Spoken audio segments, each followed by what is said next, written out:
Everybody, Dave here. So let's do this. Let's go from the auto mode into manual or one of the priority modes, whether it's aperture or shutter speed. A couple of things that we need to go over prior to moving into one of these modes is we have to learn the exposure triangle. The exposure triangle contains three settings: shutter speed, ISO, and aperture. We're going to go over each one of these settings individually and see how each one affects the image that you're looking to take.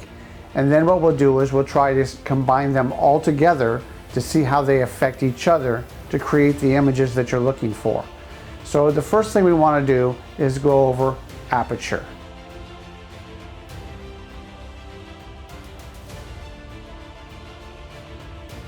So the aperture function, what it does is how much light is allowed through the lens. And the way that it's done is through a little mechanism that's within your lens, which is, here's a quick example of what it looks like when it operates, the whole function about it. So we'll go through that and show you the effects it has from the low apertures of like 1.2 to maybe 16 or 22. So those are the things we're going to go over right now. So the thing you'll have to understand is the lower the aperture, the wide open the lens. So the bigger the opening will be the smaller number. The smaller the opening will be the bigger number.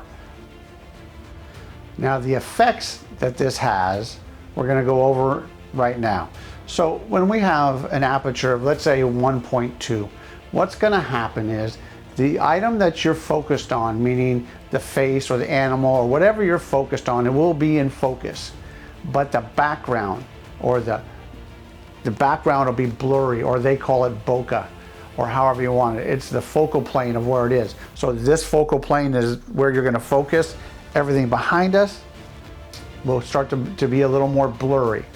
The higher number that you go, let's say you move it to F9, it gets a little more in focus in the background. Then if you get to F16, what will happen is you'll be really in focus with the background. So here's some examples. So what I did here was I took a picture of this vase with an 85mm f.18 lens, and I set it at 1.8. And as you can see, the vase is in focus, but yet the background is a little more blurry. So then we'll go to the next one, which will take a picture of the same thing, but at an f9 aperture. And then what you'll see is that the background is starting to come in focus, but yet the vase is still in focus. And then we'll go to f16 setting, which is the next picture here, and what you'll see is that the background is in focus and so is the vase. So that's how it affects the picture. Now you can see what happens in a regular setting with aperture. So now what we're going to do is see the effects it has when it's in manual mode. So we're going to have it set in manual mode. We're going to have it at 125th of a second in the shutter speed, and the ISO set up at 250. So now we're going to do is we're going to start increasing the aperture. So as we know, is we're starting off with a low number, so that's wide open. And now as we increase the number, it's going to get smaller and smaller and smaller. And that meaning that it's going to limit the amount of light going into the camera.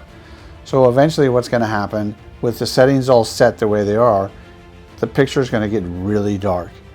And so then we're going to have to do something to adjust it back to lighten it back up, if that's where we're at the shutter speed that we are at, the aperture that we want.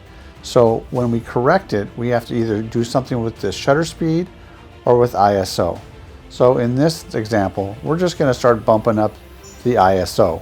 And as you see, when the ISO starts to get increased, the picture gets progressively lighter and lighter and lighter. The problem with ISO increasing to high numbers is that it starts to affect the picture. It causes grain, or as they call it, noise in the picture.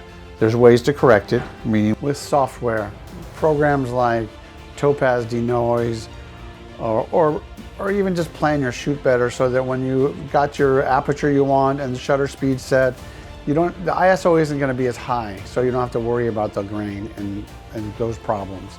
So what are we going to do next? I'm going to show you a couple of examples. The pictures you're going to see It's going to show you the grain in the pictures. I'll have some settings on there to show you what ISO and the shutter speed and aperture that we're using on each one. And then we'll zoom in on the noise on the pictures in each picture, and then we'll swipe through and do a quick correction on each one of them so that you'll see exactly what the software will do just to clean it up a little bit. So it's just a quick correction, and there's no real editing done. So you'll just see a brief, quick way of how it cleans up.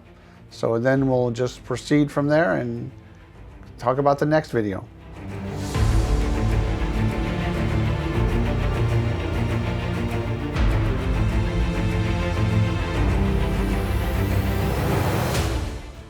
Well, that looks like that's it for Aperture. So we found out all the effects that Aperture has and how we can correct some of the darkness and stuff. But so I think the next video we're going to head into ISO. Probably won't be as long as this video because there's a lot about Aperture. So we'll go into ISO next. I really want to thank you guys for spending this time with me. And please, if you can, subscribe to my channel. And I really appreciate you spending this time. So have a good night and take care.